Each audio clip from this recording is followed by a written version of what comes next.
धीरे बोलो, कोई सुन ना ले। यह बात हम सबके कानों में पड़ी होगी और हमारे मुंह से भी निकली होगी। लेकिन सोचने की बात यह है कि ये वाक्य कब कब हमारे मुंह से निकलता है और कब कब हमारे कानों में पड़ता है, क्योंकि ऐसे कम ही गुप्त राज होते हैं जो हम दूसरों के कानों में पड़ने नहीं देना चाहते।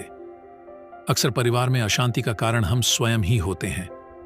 हम इस बात को देख पाए, भले ना देख पाए, पर यह असल सत्य है, क्योंकि जाने अनजाने मूर्खतावश हम खुद ही अपनी वो बातें दूसरों को बता देते हैं जो हमें कभी नहीं बतानी चाहिए।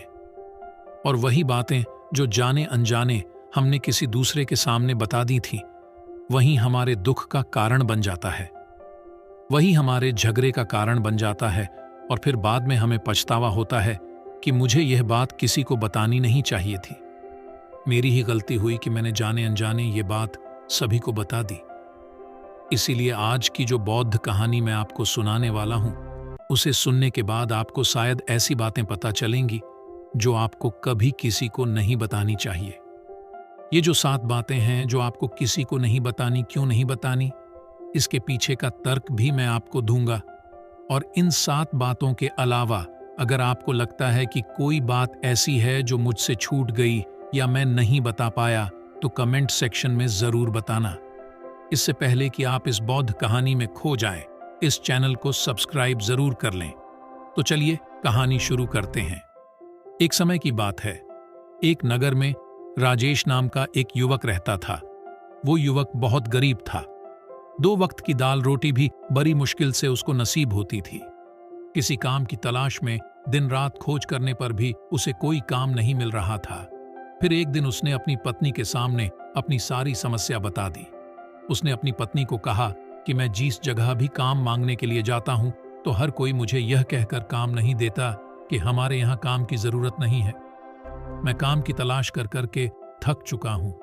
मुझे समझ नहीं आता कि मैं तुम लोगों का पेट कैसे भरूंगा, अपने बच्चों को कैसे पालूंगा, और ये चिंता मुझे दिन रात खाए जा रही है। ये सुनकर उसकी पत्नी ने कुछ सोचकर कहा कि तुम एक आदमी के पास एक बार ही काम मांगने के लिए जाते हो, और जब वो काम नहीं देता तो तुम दोबारा उसके पास जाते तक नहीं हो। अगर तुम्हें उनसे काम लेना है तो तुम्हें हमदर्दी जतानी होगी, तुम्हें उनसे हमदर्दी हासिल करनी होगी, अपनी गरीबी दिखानी होगी, ताकि वो लोग तुम्हारी मजबूरी समझकर तुम्हें काम पर रख लें। इसीलिए शर्म मत करो, उन्हें अपनी मजबूरी बताओ, अपनी गरीबी बताओ, और इसी उपाय से तुम काम पा सकते हो। ये बात राजेश के मस्तिष्क में बैठ गई और अगले दिन काम मांगने के लिए वो उसी सेठ के पास जा पहुंचा जहां पर वो पिछले दिन काम मांगने के लिए गया था। लेकिन इस बार उसने हाथ जोड़कर उस सेठ से प्रार्थना की, उससे विनती की कि वो बहुत गरीब है और उसे काम की बहुत आवश्यकता है। वो जो कुछ भी उसे देंगे उसमें संतुष्ट हो जाएगा, पर कृपया करके मुझे अपने यहाँ काम पर रख लें। उसकी ये हालत देखकर उस सेठ ने उसे अपने यहाँ काम पर रख लिया। वह रोज वहां पर काम पर जाने लगा। अंदर ही अंदर वो खुश तो था कि उसे काम तो मिला, लेकिन उसे वेतन दूसरे लोगों से कम मिलता था। वही काम जो दूसरे लोग कर रहे थे, उन्हें ज्यादा वेतन मिल रहा था और इससे कम वेतन मिल रहा था। जब इस बारे में उसने अपने सेठ से कहा, तो सेठ ने कहा कि देखो भाई, तुम्हें काम की जरूरत थी, मैंने तुम्हें काम दिया। मेरा धन्यवाद करने की बजाय तुम मुझसे शिकायत कर रहे हो। यह सुनकर राजेश वहीं पर चुप हो गया। बात कहीं ना कहीं सत्य थी। सस्ती सेठ ने तो उसे उसकी मजबूरी के हिसाब से ही काम दिया था और इसीलिए वो उसे अपने अनुसार ही वेतन देता था। लेकिन धीरे धीरे उसने ये बात अपने सगे संबंधियों और अपने दोस्तों को भी बताना शुरू कर दी कि उसका सेठ कैसा आदमी है और उसे कितना वेतन देता है। समय बीतता रहा और राजेश पूरी लगन के साथ अपना काम करता रहा, लेकिन अब परिस्थितियां बदलने लगी थीं। सेठ अब राजेश से दूसरे लोगों से ज्यादा काम लेता था और उसे कम वेतन उसे देता था। यह बात राजेश के मन को बहुत खलती थी। वह दूसरों से ज्यादा मेहनत कर रहा है और उनसे कम वेतन पा रहा है। इससे उसके आत्मसम्मान को बहुत गहरी चोट पहुंची। अब धीरे धीरे उसका मन अपने काम से हटने लगा। उसका मन काम में लगता ही नहीं था। जाहिर सी बात है कि ऐसी जगह किसका मन लगेगा जहां आदमी को अपने आत्मसम्मान के साथ समझौता करना पड़े। इसीलिए जल्द ही उसने अपना काम छोड़ दिया और वह घर पर आकर खाली बैठ गया। अब उसके पास घर का खर्चा चलाने के लिए भी पैसे नहीं बचे थे। इसीलिए उसने अपने सगे संबंधियों और अपने दोस्तों से सहायता मांगने शुरू की।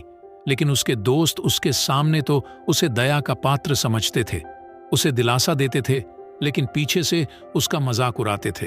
वो कहते हैं कि कितना बेवकूफ है, सेठ ने इतना काम लिया और बेचारे को पैसे भी नहीं दिए। अरे हम इसको पैसे दे दे तो ये कल हमारा भी पैसा वापस कर पाएगा। इसकी ऐसी हालत है, अब तो इसके पास कुछ है नहीं, पैसा कहां से लाके देगा। और इसी वजह से राजेश की हालत दिन ब दिन खराब होती जा रही थी। अब वो दिन रात तनाव में रहने लगा था। वही दोस्त, वही सगे संबंधी जो उसके अपने होने का दिखावा कर देते, वह उसे दया का पात्र समझ रहे थे। उन्हें उसके ऊपर तरस आ रहा था। सब लोग आकर उसे ज्ञान तो बहुत देते थे, लेकिन कोई सहायता नहीं करता था। और अक्सर ऐसा ही होता है, ज्ञान देने वाले तो बहुत मिल जाते हैं, लेकिन मदद करने वाले, उंगली पकड़कर, हाथ पकड़कर आगे चलाने वाले कितने लोग मिलते हैं। एक दिन उसे पता चला कि पड़ोस के गांव में एक बौद्ध भिक्षु आया हुआ है जो बहुत ही ज्ञानी है। राजेश इतना तनाव में था कि उसे कोई रास्ता नजर ही नहीं आ रहा था। इसीलिए जाने या अनजाने वह उस बौद्ध भिक्षु के पास पहुंच जाता है। वहां पहुंचकर वो सीधे उनके पैरों में गिरकर रोने लग जाता है। वह रोते रोते उन्हें अपनी सारी परिस्थिति बताता है। उसे बताता है कि किस तरह उसके सेठ ने उसका फायदा उठाया और उसके सगे संबंधी उसके साथ कैसा व्यवहार रखते हैं। सारी बातें सुनकर बौद्ध भिक्षु ने उसे चुप कराते हुए कहा कि बेटा, ये सारी समस्याएं तुम्हारी बुद्धिहीनता, तुम्हारी मूर्खता के कारण उत्पन्न हुई है। अगर तुम्हारे अंदर विवेक होता तो इनमें से एक भी समस्या तुम्हारे मन को दुखी नहीं कर सकती थी। लेकिन तुमने अपने अविवेक के कारण, अपनी मूर्खता के कारण खुद ही अपने रास्ते में कांटे बिछा दिए। आज मैं तुम्हें 7 बातें बता रहा हूं जो भूलकर भी किसी को मत बताना, और इन बातों का अनुसरण करते हुए तुम बाहर से मिलने वाले दुखों को दूर कर ही सकते हो जो बेवजह दुनिया की वजह से तुम्हारे अंदर पनपते हैं। पहली बात जो किसी को नहीं बतानी चाहिए वह है अपनी मजबूरी। अपनी मजबूरी का दिखावा करके दूसरों का दया पात्र बन के उनकी सहायता लेने की गलती कभी मत करना। हो सकता है कि आज वो तुम्हारी मजबूरी देखकर तुम्हारी सहायता कर दें, लेकिन कल वो तुम्हारा फायदा उठाने से भी नहीं चूकेगा। और अगर फायदा भी नहीं उठाया तो दूसरों के सामने तुम्हारा मजाक बनाने में वो आदमी कभी नहीं चूकेगा। इसीलिए कभी भी अपनी मजबूरी का दिखावा मत करो। अगर घर में 2 रोटी है, सूखी रोटी है, तो वहीं खाकर सो जाओ, लेकिन दूसरों को इसके बारे में भनक तक नहीं लगनी चाहिए। जरा आप खुद सोचो, मजबूरी बताने का क्या मतलब होता है। एक इंसान का या तो वह दूसरों से सहानुभूति हासिल करना चाहता है या उनसे कोई आर्थिक मदद चाहता है। लेकिन अगर दोनों ही परिस्थितियां आप देखें तो दूसरा आदमी आपका फायदा उठाने से नहीं चूकेगा, और अगर वो फायदा नहीं भी उठाएगा तो अपनी नजर में तो वो आपको मूर्ख ही समझेगा, बेवकूफ समझेगा, और दूसरों के सामने आपका मजाक तो जरूर बनाएगा। इसीलिए अपनी मजबूरी के बारे में कभी किसी को मत बताना। दूसरी बात जो किसी को भी नहीं बतानी चाहिए वो है अपनी अतीत की गलतियां और भविष्य की रणनीतियां। जरा सोचो कि अगर हम अपने अतीत की गलतियां किसी दूसरे को बताते हैं तो उसका क्या प्रभाव होगा।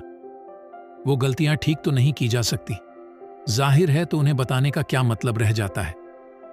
आप अपने अंधेरे पक्ष को खुद दुनिया के सामने बता रहे हो, खुद अपनी गलतियां दूसरों के सामने बता रहे हो।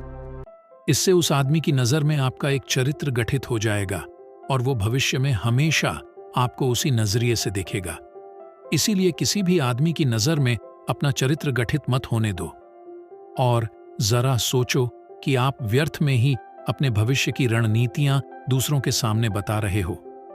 जो लोग आपके काम का हिस्सा ही नहीं है, उनके सामने अपनी भविष्य की रणनीतियां, अपनी डींगे हाँकने का क्या फायदा।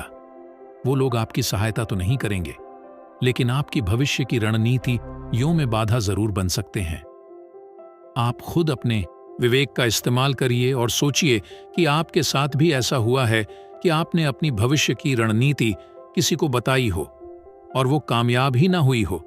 जरूर हुआ होगा, जरा गौर से सोचिए। तीसरी बात जो किसी को नहीं बतानी चाहिए वो है अपने घर की बातें।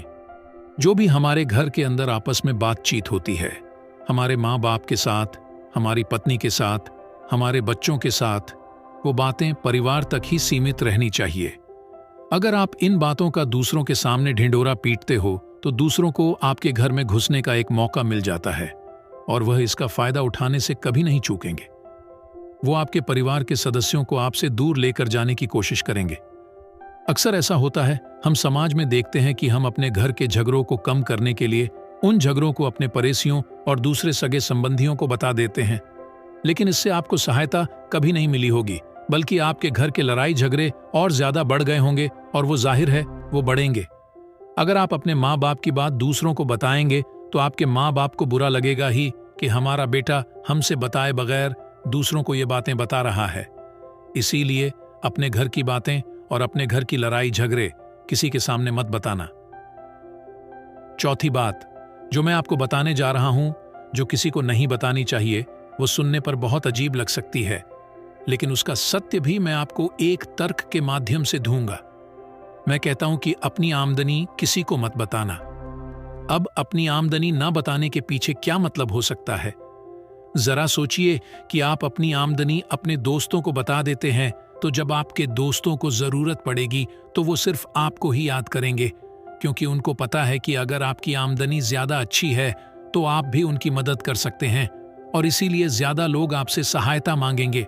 और जब आप उनकी सहायता नहीं करेंगे तो वो सोचेंगे कि इस आदमी के पास पैसे है, मेरी सहायता कर सकता है, लेकिन यह सहायता कर नहीं रहा है, और इसीलिए आपकी आमदनी आप दोनों दोस्तों के बीच एक झगड़े का कारण हो सकती है।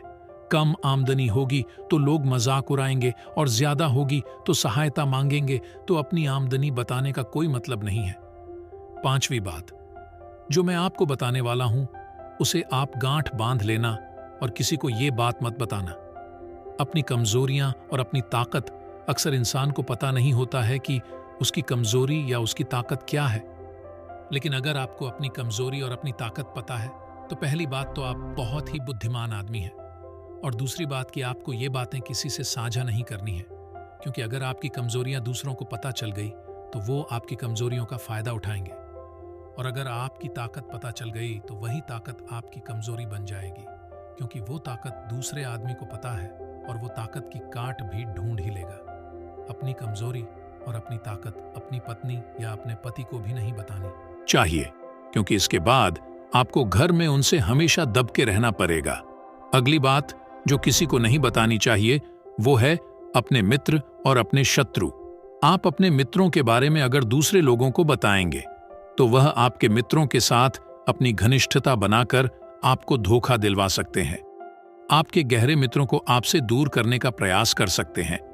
अक्सर आम आदमी ऐसा नहीं करता, लेकिन आपके दुश्मन ऐसा करने की कोशिश कर सकते हैं, और दूसरी तरफ आपके शत्रु का भी किसी को नहीं पता लगना चाहिए, क्योंकि आज जो आपका मित्र है, अगर कल वो आपका दुश्मन हो गया तो वो आपके दुश्मन के साथ ही मिलकर आपको परास्त कर सकता है, आपको धोखा दे सकता है।